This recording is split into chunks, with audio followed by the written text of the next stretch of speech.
സമ്മേളനത്തിൽ നിന്ന് local secretary അടക്കം ഇറങ്ങിപ്പോയി. കാഞ്ഞിരപ്പുഴ ഭാരവാഹികളുടെ പാനൽ അവതരണത്തെ തുടർന്ന് ഒരു വട്ടം മാറ്റിവെച്ച CPM കാഞ്ഞിരപ്പുഴ ലോക്കൽ സമ്മേളനം വീണ്ടും ചേർന്നപ്പോഴും ലോക്കൽ സെക്രട്ടറി അടക്കമുള്ളവരുടെ ഇറങ്ങിപ്പോക്ക്. സമ്മേളനം തുടർന്ന് പുതിയ ലോക്കൽ സെക്രട്ടറിയെയും 14 അംഗ കമ്മിറ്റിയെയും തിരഞ്ഞെടുത്തു. കഴിഞ്ഞ മാസം 28-നായിരുന്നു ആദ്യം ലോക്കൽ സമ്മേളനം നടത്തിയത്.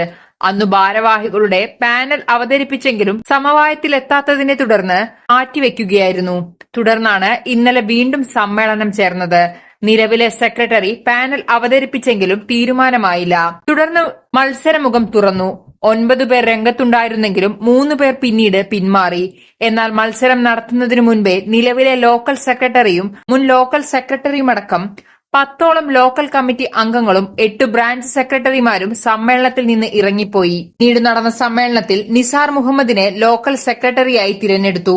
ലോക്കൽ കമ്മിറ്റി ഭാരവാഹികൾ K Balan, P Dasan, R Anooj, K Pradeep, Rukmini Ramachandran, N Ratheesh Kumar, P K Vijayan, N Pratheesh, K Muhammed Farooq, K Dinoob, V Radhakrishnan, V K Shamsuddeen, K V Vijesh, A Ayyappan, ജില്ലാ സെക്രട്ടേറിയറ്റ് അംഗം TM ശശി, മറ്റു നേതാക്കളായ KC Riyasuddeen, UT Ramakrishnan, PR Arsho, P Alavi എന്നിവരുടെ നേതൃത്വത്തിലായിരുന്നു സമ്മേളനം. സമ്മേളനത്തിൽ 90 പ്രതിനിധികൾ പങ്കെടുത്തു.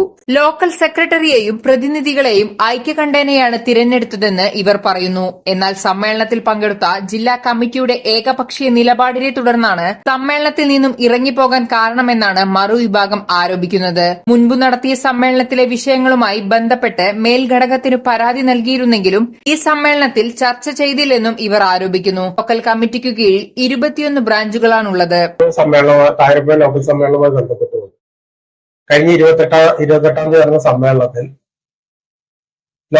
ലോക്കൽ സെക്രട്ടറി വെച്ച പാനൽ, ആ പാനലിനെതിരെ വിഭാഗീയ പ്രവർത്തനം നടത്തുന്നവർ ഒരു പാനലുണ്ടാക്കി വാട്സപ്പ് കൂടെ പ്രചരിപ്പിച്ചു. ഇന്ന ആൾക്ക് വോട്ട് ചെയ്യണം, ഇത്ര ആളുകൾക്ക് വോട്ട് ചെയ്യണം എന്നൊക്കെ പറഞ്ഞിട്ട് വാട്സപ്പ്, അതായത് സെക്രട്ടറി വെക്കുന്ന പാനലിന്റെ മുന്നേ ഇത് ആളുകളുടെ കയ്യിൽ കിട്ടി. അതിന്റെ അടിസ്ഥാനത്തില് ജില്ലാ കമ്മിറ്റിക്ക് ഞങ്ങളിത് കാണിച്ചു കൊടുക്കുകയും ഇങ്ങനെയാണെങ്കിൽ സമ്മേളനം നടത്താൻ പറ്റില്ല, സമ്മേളനം നല്ല രൂപത്തിൽ നടന്നു പോകണം എന്ന് ആഗ്രഹിക്കുന്ന ആളുകളാണ് ഞങ്ങളെ സംബന്ധിച്ച് ഞങ്ങൾ പാർട്ടിയെ നല്ല രൂപത്തിൽ സ്നേഹിക്കുന്ന ആളുകളാണ്. അതിന് ശേഷം ഇപ്പോ 18-ാം തീയതി അതിന്റെ തുടർച്ച എന്നതില് 18-ാം തീയതി സമ്മേളനം നടന്നു. ആ സമ്മേളനത്തിന് മുന്നേ തന്നെ ആ മറ്റേ 28-ാം തീയതി കഴിഞ്ഞ സമ്മേളനത്തില് ഞങ്ങള് സംസ്ഥാന കമ്മിറ്റിക്കും ജില്ലാ കമ്മിറ്റിക്കും പരാതി കൊടുത്തു. ഈ വിഭാഗീയ പ്രവർത്തനം നടത്തുന്നവരെ ഒരിക്കലും കമ്മിറ്റിയിൽ വരാൻ പാടില്ല, അവരെ മാറ്റി നിർത്തണമെന്ന് ശക്തമായി ഞങ്ങൾ പരാതി കൊടുത്തു. ആ പരാതി കൊടുത്തതിന്റെ അടിസ്ഥാനത്തിൽ ആ പരാതി പരിശോധിക്കുകയോ അതിന്മേൽ നടപടി ഉണ്ടാവുകയോ ചെയ്തില്ല. അതിന് തുടർച്ച എന്നോണം ഇന്ന് സമ്മേളനം നടന്നു. ഇന്ന് സമ്മേളനം നടന്നതിന്റെ ഇതില് പാനൽ അവതരിപ്പിച്ചപ്പോ ഈ പാനലിൽ അന്ന് വിഭാഗീയ പ്രവർത്തനം നടത്തുന്ന ആളുകൾ തന്നെ കമ്മിറ്റിയിൽ കണ്ടു. അതിന്റെ അടിസ്ഥാനത്തിൽ ഞങ്ങൾ ഇത് എതിർക്കുകയും അങ്ങനെയുള്ള ആളുകൾ കമ്മിറ്റിയിൽ വരാൻ പാടില്ല എന്ന് ഞങ്ങൾ പറയുകയും ചെയ്തു. അതിന്റെ അടിസ്ഥാനത്തില് പിന്നെ സമ്മേളനത്തിൽ പങ്കെടുത്ത പകുതിയിൽ കൂടുതൽ ആളുകൾ ഇറങ്ങിപ്പോരുകയുണ്ടായി. ഇതിൽ തന്നെ ലോക്കൽ കമ്മിറ്റിയിൽ നിന്ന് 15-അംഗ കമ്മിറ്റിയിൽ നിന്ന് 10-അംഗ കമ്മിറ്റി ഇറങ്ങിപ്പോന്നു. അതുകൂടാതെ 8 ബ്രാഞ്ച് സെക്രട്ടറിമാര് കൂടാതെ ഒരുപാട് ആളുകൾ ഇറങ്ങിപ്പോന്നു. അപ്പോ ഇത് ഇങ്ങനെ ഈ കമ്മിറ്റിയെ ഞങ്ങൾ അംഗീകരിക്കാൻ ഞങ്ങൾ തയ്യാറല്ല. കാരണം അഴിമതി കാട്ടുന്നവരൊക്കെ ഈ കമ്മിറ്റിയിൽ വന്നിട്ടുണ്ട്. എല്ലാ ആളുകളെന്നും ഞങ്ങൾക്ക് അംഗീകരിക്കാൻ പറ്റില്ല എന്നുള്ളതാണ്, അതായത് പാർട്ടിയെ സ്നേഹിക്കുന്ന ആള് എന്നുള്ള നിലക്ക് ഞങ്ങൾക്ക് പറയാനുള്ളത്. അത് പാർട്ടി പരിശോധിച്ച് നല്ല രൂപത്തിൽ ഇതുണ്ടാവണം എന്നുള്ളതാണ് പറയുന്നത്. പിന്നെ പാർട്ടിയുടെ ലോക്കൽ സമ്മേളനത്തിന് മുന്നോടിയായിക്കൊണ്ട് എല്ലാ ബ്രാഞ്ചുകളിലും ബ്രാഞ്ച് സമ്മേളനം നടത്തുക പതിവാണ്. അപ്പോ ചിറക്കൽപ്പടിയിലെ ബ്രാഞ്ച് സെക്രട്ടറി ആയിട്ട് ഞാനാണ് താൽക്കാലിക ബ്രാഞ്ച് സെക്രട്ടറി ആയിട്ട് തെരഞ്ഞെടുക്കുന്നത്. ഇവിടെ പാർട്ടി ഘടകം ഉണ്ടായിരുന്നില്ല. ഞാന് പാർട്ടി മെമ്പർഷിപ്പിൽ എന്റെ മെമ്പർഷിപ്പ് ഇവിടെ അംഗീകരിച്ചതിന് ഏരിയ കമ്മിറ്റി അംഗീകരിച്ചതിന് ശേഷം ചിറക്കൽപ്പടി ബ്രാഞ്ച് സെക്രട്ടറി ഞാനാണ്.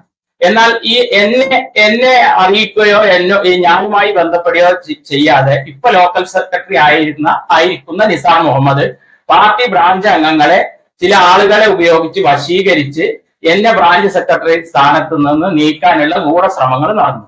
അപ്പൊ ഈ നടന്നതിന്റെ തെളിവുകളും എന്റെ മെമ്പർഷിപ്പ് പോലും പിന്നെ ഇവിടെ ലോക്കൽ കമ്മിറ്റി അംഗീകരിച്ചിട്ടില്ല എന്നുള്ള രൂപത്തില് അത് പിന്നെ അവർ എന്നോട് സംസാരിക്കുകയും പാർട്ടി ബ്രാഞ്ച് യോഗം എന്റെ വീട്ടിൽ വിളിച്ച സമയത്ത് അവിടെ പങ്കെടുക്കരുത് എന്ന് പറഞ്ഞ് അവിടെ ചാർജ് ഉള്ള ജെയിംസ് എന്ന ഒരു സഖാവിനെ ആ ബ്രാഞ്ച് സമ്മേളനത്തിന് ഇറക്കി വിടുകയും ചെയ്യും. ബ്രാഞ്ച് സമ്മേളനത്തിന് മുമ്പുള്ള ബ്രാഞ്ച് യോഗത്തിൽ നിന്ന് അദ്ദേഹത്തെ ഈ നിസാർ മുഹമ്മദ് ഇറക്കി കൊണ്ടുപോകുന്ന ഒരു സാഹചര്യമാണ് ഉണ്ടായത്.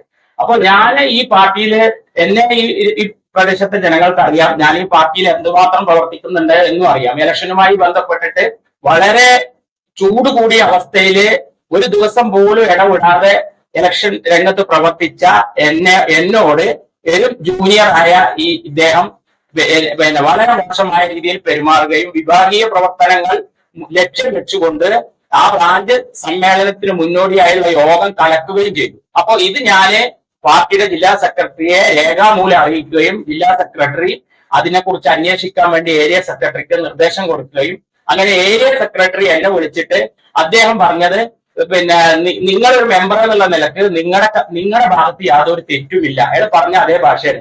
പക്ഷെ പിന്നെ തെറ്റു പറ്റിയത് വേറെ ആളുകൾക്കാണ്. അപ്പോ നിസാർ മുഹമ്മദ് പറഞ്ഞതും ചെയ്തതും ആയ കാര്യങ്ങൾ അക്ഷരം പ്രതി ശരിയാണെന്നാണ് അദ്ദേഹം ഏരിയ സെക്രട്ടറി എന്നോട് നേരിട്ട് പറഞ്ഞത്.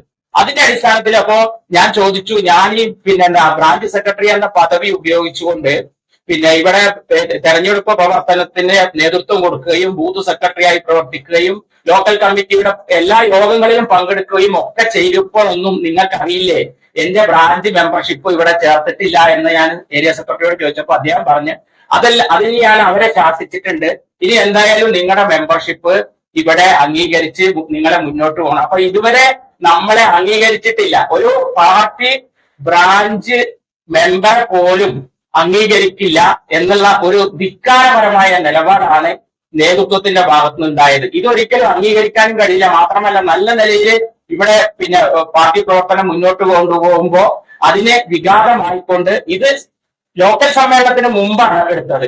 അപ്പൊ അവര് നടത്തിയ ഗൂഢപ്രവർത്തനത്തിന്റെ ഭാഗമായി ഞാൻ ഈ പരാതി കൊടുക്കുകയും തുടർന്ന് ഞാൻ 1 മാസത്തെ ലീവിന് അപേക്ഷിക്കുകയും ചെയ്യേണ്ട സാഹചര്യം വരെ ഉണ്ടായി. അപ്പൊ പ്രധാന പ്രവർത്തകരെ മാറ്റി നിർത്തുകയും ഒരു പ്രത്യേക ഫോക്കസ് കാഞ്ഞിരപ്പുഴയിൽ പാർട്ടിയെ അവരുടെ പരിധിയിൽ കൊണ്ടുവരാനുള്ള ഗൂഢശ്രമം നടത്തുന്നത്. ഇതിനെതിരെ പാർട്ടിയെ രക്ഷിക്കാനുള്ള ശ്രമങ്ങളാണ് ഞങ്ങൾ നടത്തിക്കൊണ്ടിരിക്കുന്നത്. പാർട്ടിയെ രക്ഷിക്കണം, അതിന് ഇത് പൊതുജനത്തിന്റെ ശ്രദ്ധയിൽ കൊണ്ടുവരിക എന്നുള്ള ഒരു ദൗത്യം ഞങ്ങൾ ഏറ്റെടുത്തിട്ടുണ്ട്. അത് പാർട്ടിയെ സംരക്ഷിക്കുക തന്നെ ചെയ്യും. അതിന് ഏത് ഫോക്കസ് പ്രവർത്തിച്ചാലും പാർട്ടിയുമായി സഹകരിക്കുകയും പാർട്ടിയുമായി ഞങ്ങൾ മുന്നോട്ട് പോകും. അതിന്റെ ഇത്തരത്തിലുള്ള ജീർണതകളെ നേതൃത്വം കാണുകയും അവർക്കെതിരെ നടപടിയെടുക്കുകയും ചെയ്യണമെന്നാണ് എനിക്ക് പറയാനുള്ളത്. ഇപ്പൊ ലോക്കൽ സെക്രട്ടറി ആയിരിക്കുന്ന ആൾക്കെതിരെ അയാളുടെ പേര് വെച്ചിട്ട് തന്നെയാണ് ഞാൻ പരാതി നൽകിയത്. അദ്ദേഹമാണ് ഇപ്പോ പുതിയ ലോക്കൽ സെക്രട്ടറി ആയിട്ട് വരികയും ചെയ്തിട്ടുള്ളത്. അപ്പൊ ഈ അടിസ്ഥാനത്തിൽ പാർട്ടിയെ ശുദ്ധീകരിക്കുക എന്നുള്ളത് തന്നെയാണ് ഞങ്ങളുടെ ദൗത്യം. അതുമായി ഞങ്ങൾ മുന്നോട്ട്